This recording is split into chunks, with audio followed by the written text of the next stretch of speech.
How's it going, everybody? My name is Ryan, aka Blackbeard TCG. I hope you guys are all having an amazing day. I know I am, because I got the winner Luffy, baby, playing Crocodile of all decks. So here it is. Here's the Crocodile deck profile. If you guys just want to yoink it, go ahead and yoink it. In this video, I'm going to tell you guys about my matchups. I'm also going to talk about why I'm playing these cards, what changes I'm going to be making. So stick around for that if you are interested. I am going to be having a Patreon document up probably tomorrow, talking about like the idea and matchups for this. So make sure that you guys are looking out for that. If you are interested in playing Crocodile and you want to find out more about the intricacies and the specific matchups, I will have details on that.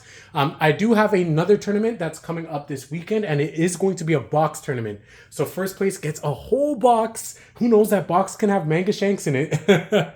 So I'm going to try my best to win. Will I be playing Crocodile? Maybe, and I will talk about why. But I'm either going to be playing Crocodile or Doflamingo or Kaido, and I will get into all of that in this video. But before I get into that, I want to say first and foremost, shout outs to Nick, shout outs to Mateus. I met up with them at the locals. They said that they watch my videos, so I wanted to give them a shout out. It's really, really cool. Honestly, it's the first time actually meeting people in real life that like recognize me from YouTube. So that's honestly like so cool. So I do apologize if I was a little bit awkward, but no, both of you guys are awesome. I hope that I can continue to play with you guys, and I appreciate you guys continuing to support me. And any of you guys, you know, maybe I might see you guys at any of the locals that are in the GTA area. But then also, of course, we have Treasure Cup Niagara. So who knows? I might be able to meet you guys there. Okay, so let's get into the deck profile. So actually, before I get into the deck profile, I'll tell you guys my matchup. So I went up against Red Utah, funnily enough, and I have a newfound respect for Red Utah. Long story short, I almost lost. The only reason why I won was because my last life was Overheat in Trigger. To bounce one card that was 4 or less to hand, I bounced Rush Sanji back to hand. No more Dawn was left. Couldn't replay it, and I won the game off that. Because then when the turn passed back to me, I won. But honestly, like Utah, like I thought it was like Keck W tier, right? But like I don't think it's Keck W tier anymore. But it's like a little worse Zoro. Like Zoro is absolutely cracked. And like Utah can't really see play because Zoro is so strong. But if Zoro didn't exist, I actually think Utah would be interesting and a strong deck because it has like various tools. Like you can run the Sunny package, you run 4 of like the Green Dawn and of the Green Dog, and you can buff it up and all that type of stuff. But this is not a Utah deck profile. I'll probably talk about that a little bit later. But all I could say is that player definitely made me see that in a new light. Second game was against Red Green Law. Third game was against Green Kid. So yeah, those are the matchups. So let's go ahead and talk about the build. So Crocodile, what makes him interesting? Why do you want to play him? All that stuff.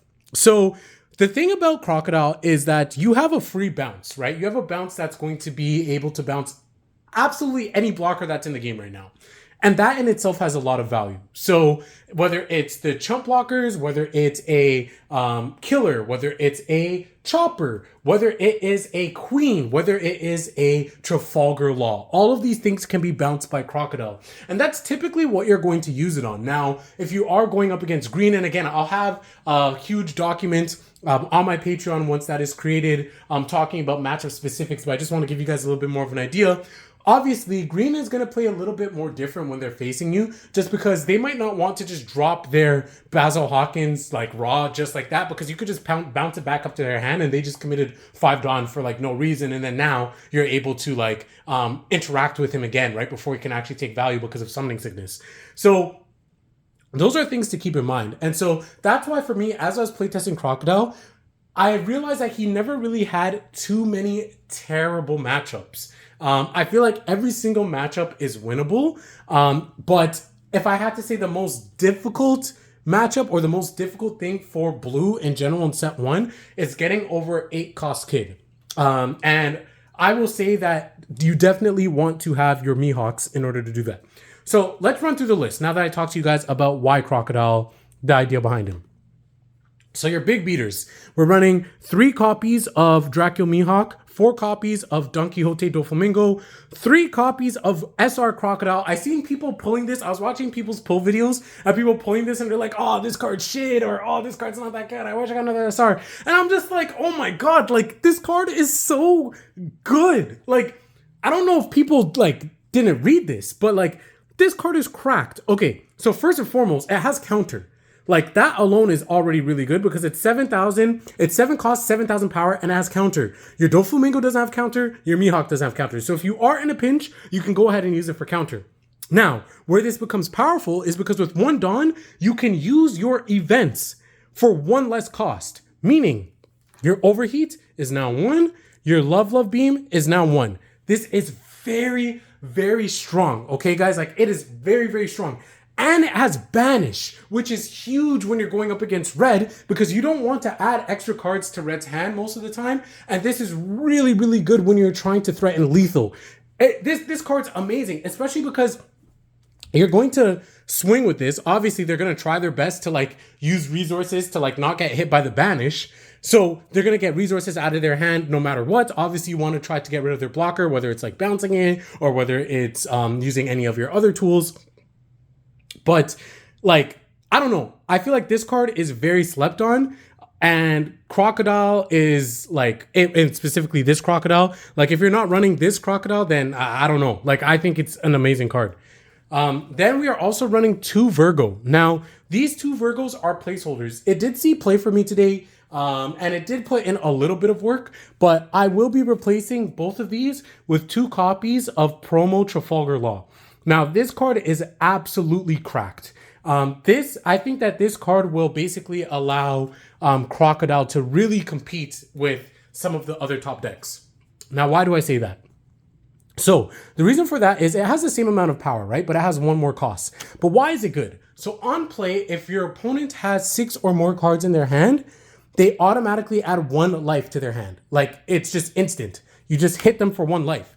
And so this is really good because it sets up early lethals, right? And first off, Crocodile isn't really a deck that sees a lot of play in general. And then this is probably the only blue deck that is going to be running this Trafalgar Law because you're not going to be running it in Dofi. And Dofi is the more popular of the 2 blue leaders in set 1. And so because of that, when people aren't taking into the calculation like, oh, okay, I need to play around the Trafalgar Law because this can hit you at any point, right? Like you can be sitting on 1 life left, like you took a bunch of swings, you're sitting on a bunch of counters in your hand, and then Trafalgar Law just hits the board, and then all of a sudden now you're in lethal range, right? So like this is something that is very, very underrated. You don't want to play that many copies of it, but you do ideally want to see it, and so that's why I run 2 copies. In my playtesting, this card has been very, very good. So the moment I get a second copy, I will be substituting my Virgos for my Trafalgar Laws. But until then, I'm a big advocate for Virgo. He's a vanilla, of course, there's no ability, but 7,000 power on a curve of 5 costs is very, very strong early in the game. So you definitely want to use that to your advantage. So those are the heavy hitters. Then we have our blocker. We have our Bartholomew Kuma. Now this is really good because you can freely swing with this because you're also running 4 copies of Pacifista. So if you have Kuma in hand, please, by all means, feel free to attack with it. Put pressure on your opponent, especially if you're facing Kaido, right? No worries, because if this gets KO'd, you get to drop your Pacifista for free. So do not be hesitant and just say, oh yeah, I need to keep this at all costs. Of course, obviously, if you don't have Pacifista, if you're in lethal range, whatever, I'm not saying not to block. Of course, you're going to use it. But what I'm saying is don't feel like you always have to just keep it up as a blocker. Use it on offense as well. And because of that, we're running the 4 copies of Pacifista because, again, this is also really, really strong to play on curve, right? If you decide to go, or not if you decide to go second, because especially a lot of the decks in the meta, be it Law, be it Zoro, they're going to want to go first. So if you're in a situation where you have to go second, it actually does feel really nice if you don't have Kuma or if you don't have any of your other plays to just draw Pacifista on turn 2, right? Like a 6k body on turn 2 is pretty strong. Obviously, it can get hit by things like Okiku, which is a little bit poopy. But with that being said, though, it can't be hit by Nico Robin, which is really, really nice. So I think that this card is just really good. Now, the next card that I want to talk about, I made a video about this. I absolutely love. And I hope more people that are playing blue fall in love with this card as well. Jinbei. He is so good.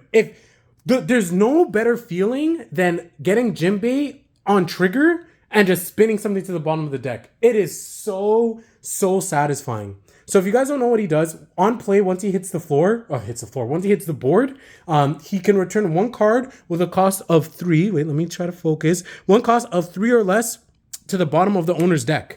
So this is really good in order for you to get past blockers or any annoying things like that. If you're up against green, it's really good to just get rid of those Okikus very early on. And like I said, if you hit it on trigger, it's so sweet. Okay, 2K counters. You have your Alvida, you have your Dracula Mihawk. I don't really need to talk about these. These are pretty standard. These are your 2K counters. You have 4 copies of Gecko Moria for recovery. This card is absolutely cracked. It's absolutely broken. You play Gecko Moria, you can pull Dracula Mihawk. You can pull Trafalgar Law. You can pull Doflamingo. You can pull Kuma, right? Like, you have all these tools that you can pull from. Most often, I'm going to be pulling the Dracula Mihawk just so that way I can have another 2K counter. But in the case that you need to have another blocker on board, go ahead and just pull Trafalgar Law, right? Very good card, because also that's his on play effect, but he still has value in the sense of being able to put pressure on the board and swing with 5K. All right. And then to round it out, we are going to be playing the last couple of blockers here, 4 Trafalgar Law and 4 Doflamingo. Trafalgar Law is just standard, one cost, 1K blocker. The Doflamingo is really good because it allows you to stack your deck. Now, we don't play Perona because Perona is too weak and it's not a blocker. We play Doflamingo because if you need to swing a Doflamingo, you only need to attach 1 Don, which is fine. But more importantly, he has blocker, which is good on defense, but he allows you to search for your big beaters depending on your matchup. And again, I'll have a document talking about the matchups, but specifically with green, you want to see Mihawk. And the sooner that you can have a Mihawk in your hand, the better. And this guy enables that. So highly recommend that if you are playing Crocodile, you are playing max copies of Doflamingo. I think every blue deck is just going to be playing Doflamingo going forward just because it's just a really good card. I think that they're even running it in Ivankov in set 2. Okay, and then to finish off our events, we run 4 copies of Love Beam and 3 copies of Overheat to make it 7 events. I find that this event count works really well with the number of crocodiles in the deck, which is 3, in order to utilize the effect. And it is really strong, right? Like, again, this crocodile is so good because if you have this crocodile, you have 1 Dawn on it, your Love Beam is now just a 1 cost. Your Overheat is a 1 cost. And all of a sudden, you're able, for the cost of 2 Dawn, right? You just tap. For the cost of 2 Dawn, you are able to have an 8K counter potentially and draw a card and bounce a card, right? Depending on the situations. Like, I've had that come up before. Like, it's so good, man. Like, I love this Crocodile. But I would say the MVP of today is definitely Overheat, because Overheat saved my life. But I would say definitely 7 cost Doflamingo. I run 4 copies of it. It's really good. It's really good. It just sucks that it is not 8 cost. Honestly, if this was 8 costs or less instead of 7 costs, I think that blue would probably be the best deck because you could just, like, 8 cost kid wouldn't be a problem. But alas, that's not the reality. So there it is. There is the Crocodile deck profile. So I am going to be potentially playing this on my Saturday tournament. If I am going to make some changes, maybe I add in another copy of Overheat. Maybe I change up my ratios a little bit. I'll decide if I want to add another Crocodile or not. If I can get my hands on another Trafalgar Law, I'm going to be subbing out the Virgos. So there's that. If not, I am thinking of potentially playing Kaido, just because I feel like Kaido it's going to be a best of 3 tournament. And I feel like Kaido is a deck that can excel in a best of 3 environment. So just because of that, I'm thinking of playing that only because I just want to be sweaty and win that one so I can get another box. But if I just want to have fun, I'm probably going to be running this. But then also, if I can get my hands on Boa Hancock, I did order a couple copies. I ordered a bunch of singles actually. So if the rest of those cards come in for me to finish my Doflamingo deck, then I might just say, sorry Crocodile, and just bring out the Doflamingo straight up and just have fun. If I can win the event, amazing. But if not, then I'm just gonna have fun and just play the Doflamingo deck, and I'll give you guys an event update on that too. But with that being said, I hope you guys enjoyed this deck profile. I hope you guys might have learned something, and maybe this intrigued you guys to play around with Crocodile yourself. Honestly, give it a shot. I think it's really, really fun, and if you want to build it, the deck is really, really cheap because a lot of people aren't playing blue. And let me tell you, blue is going to be very, very good in set 2. Sure, it might not be as broken as shit as Zora will be in set 2, but a Vankov will be very, very powerful. And when you're playing a Vankov, you are going to want some of these cards. So I highly recommend that if you guys are interested in this, just go ahead and pick it up now, guys. It's cheap. Okay, that is it, guys. I will catch you guys later. Stay tuned. Peace.